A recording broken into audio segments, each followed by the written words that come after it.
کہ حضرت موسیٰ علیہ السلام کا آپ کو معلوم ہے کہ کوہ طور پر اللہ تعالیٰ سے ہم کلامی کا شرف حاصل کرتے تھے.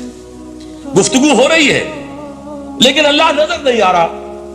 اب اس کو اپنے اوپر طاری کیجئے کہ صاف سامنے آتے بھی نہیں، صاف چھپتے بھی نہیں. یہ جو صورتحال تھی کہ اگر کسی کی آپ آواز سن رہے ہیں، کلام سن رہے ہیں، سامنے نہیں آ رہا، تو آپ کے دل میں خواہش پیدا ہوگی کہ ذرا سے یہ پردہ بھی اٹھا دیا جائے، مجھے دیدار بھی حاصل ہو جائے. لہذا سورہ اعراف میں ہے جب کئی بار یہ شرف ہم کلامی حاصل ہوا اللہ سے، تو حضرت موسیٰ علیہ السلام نے بڑی ہمت سے کام لیا، بڑی جرت کی، درخواست کر دی، رب ارنی انظر الیک. یہ جو پردہ بیچ میں حائل کیا ہوا ہے پروردگار، تو میرا شوق دیکھ، میرا اشتیاق دیکھ، تو مجھے ذرا دیدار بھی عطا ہو جائے. اس پر کیا بات کہی گئی؟ لن ترانی، موسیٰ تم مجھے ہرگز نہیں دیکھ سکتے، تم اس جسد ظاہری کے ساتھ، اس جسد مادی کے ساتھ، ان عنصری آنکھوں سے میرا دیدار نہیں کر سکتے.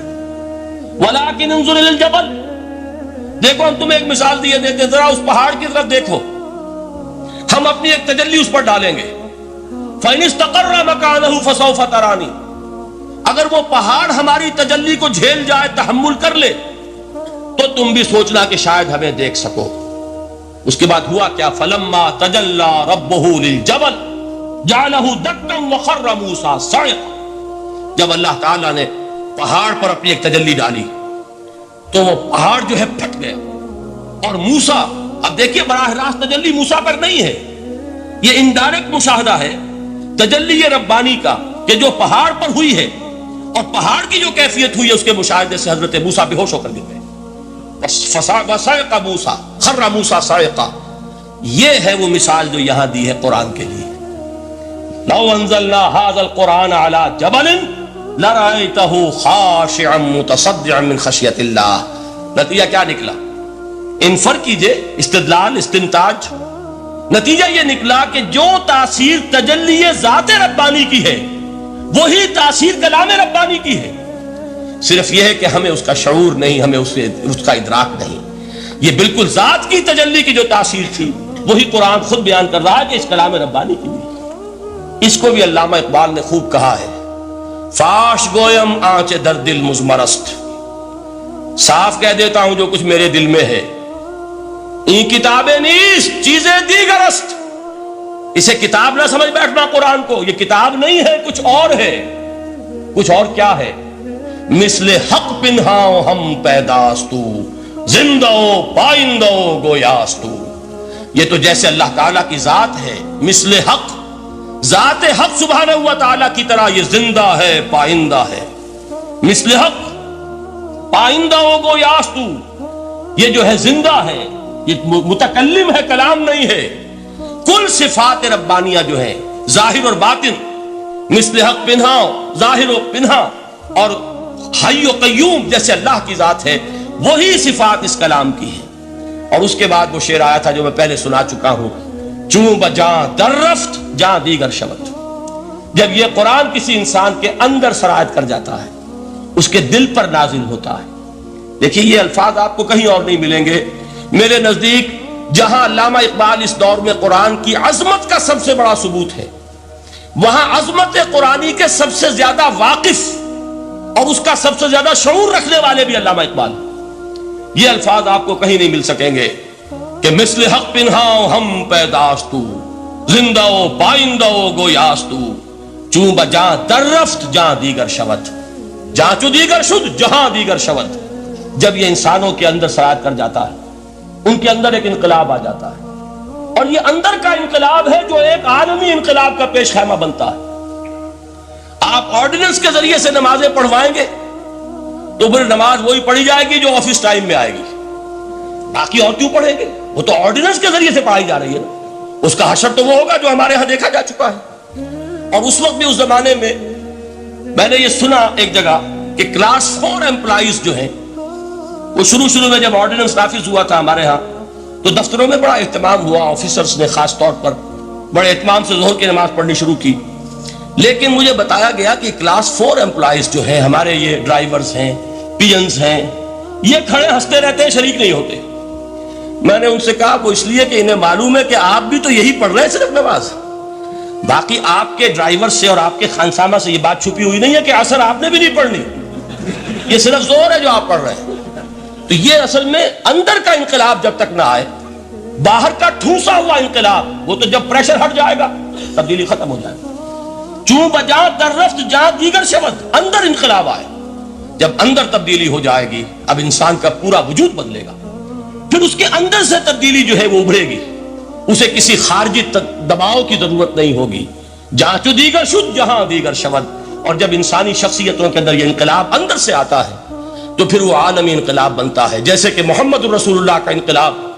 واقعہ یہ ہے کہ اگر جوش کانسپیریسی، عبداللہ ابن سبا کی سازش اگر کامیاب نہ ہو گئی ہوتی اور مسلمانوں کے اندر آپس کا اختلاف اور سرپھٹول نہ ہو جاتا، جو حضرت عثمان کی شہادت، پھر حضرت علی کی شہادت رضی اللہ تعالی عنہما، اور حضرت علی کی دوران خلافت یہ آپس کے جو جنگیں ہوئی، جنگ جمل، جنگ صفین، جنگ نہروان، اگر یہ نہ ہوئی ہوتی تو جس سپیڈ کے ساتھ اور رفتار کے ساتھ انقلاب محمدی کی توسیع ہو رہی تھی علی صاحب الصلاۃ والسلام، کوئی طاقت دنیا میں نہیں تھی۔ اقبال نے اس کا بھی نقشہ کھینچا ہے کہ تھمتا نہ تھا کسی سے سیل رواں ہمارا، وہ سیل رواں تھا، کوئی روکنے والا نہیں تھا۔ انٹرنل سیبوٹاج وہ ہے کہ جس نے اس انقلاب کا راستہ روکا ہے۔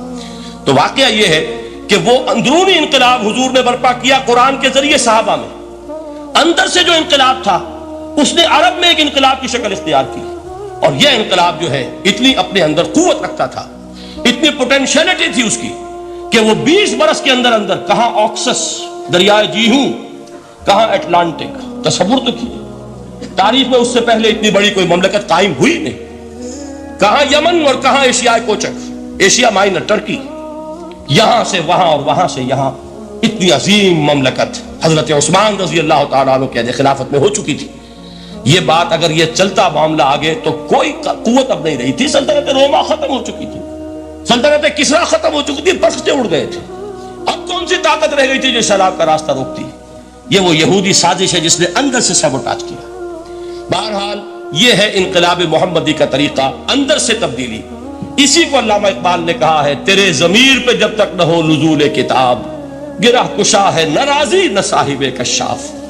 یہ قرآن اب بھی تم ایسے محسوس کرو کہ جیسے تمہارے دل پر نازل ہو رہا ہے۔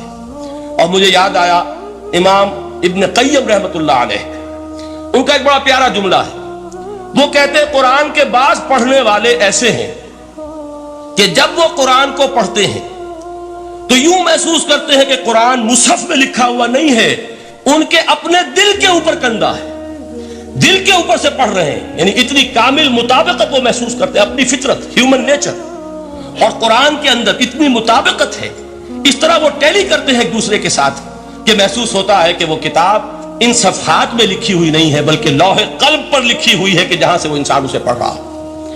تو پہلی بات تو قرآن مجید کی آیت کے حوالے سے اس پہلو سے ہمارے سامنے آئی کہ جو تاثیر ہے ذات ربانی کی تجلی کی، وہی تاثیر ہے اس قرآن مجید کی، بشرطے کہ ہمارے دل جو ہیں وہ کچھ اپنے اندر اس استعداد اور صلاحیت کو پیدا کریں۔ دوسرا مقام ہے سورہ یونس کا۔ اب کسی کلام کی عظمت کا دوسرا پہلو ہو سکتا ہے اس کی افادیت کے اعتبار سے، اس سے فائدہ کیا ہوگا نوع انسانی کے لیے۔ دیکھیے 2 آیات، یہ عظیم خزانے ہیں عظمت قرآن کے۔ سورہ یونس میں یا ایھا الناس، اے لوگو، قد جاءتکم موعظۃ من ربکم وشفاء لما فی الصدور وہدی ورحمۃ للمؤمنین۔ 4 الفاظ نوٹ کر لیجئے۔ اے لوگو، آ گئی ہے تمہارے پاس وہ چیز تمہارے رب کی طرف سے جو موعظہ ہے۔ موعظہ کسے کہتے ہیں؟ نصیحت۔ اس بات کو ذرا سمجھ لیجئے، ترتیب کیا ہے۔ نصیحت اسے کہتے ہیں، جی رہا نہیں جا رہا، میں نے اس کی ترتیب بدلی ہوئی ہے۔ مجھے یاد دلایا ایک صاحب نے کہ سورہ رحمان کی ابتدائی آیات کا بیان تو رہ گیا، وہ رہا نہیں، میں نے پڑھا کسی اور ترتیب سے تھا، بیان کسی اور ترتیب سے کر رہا ہوں۔ پڑھنے میں 4، 2 اور 1، اور اب جو میں بیان کر رہا ہوں پہلے 1 آیت سورہ حشر کی جو بیان کی، اب 2 آیات ہیں سورہ یونس کی۔ لوگوں، تمہارے پاس آ گئی ہے تمہارے رب کی طرف سے موعظت، اور تمہارے سینوں کے اندر جو روگ ہیں ان کے لیے علاج۔ توجہ کیجئے گا، ہم نے قرآن کو کیا سمجھا ہے؟ صرف ایک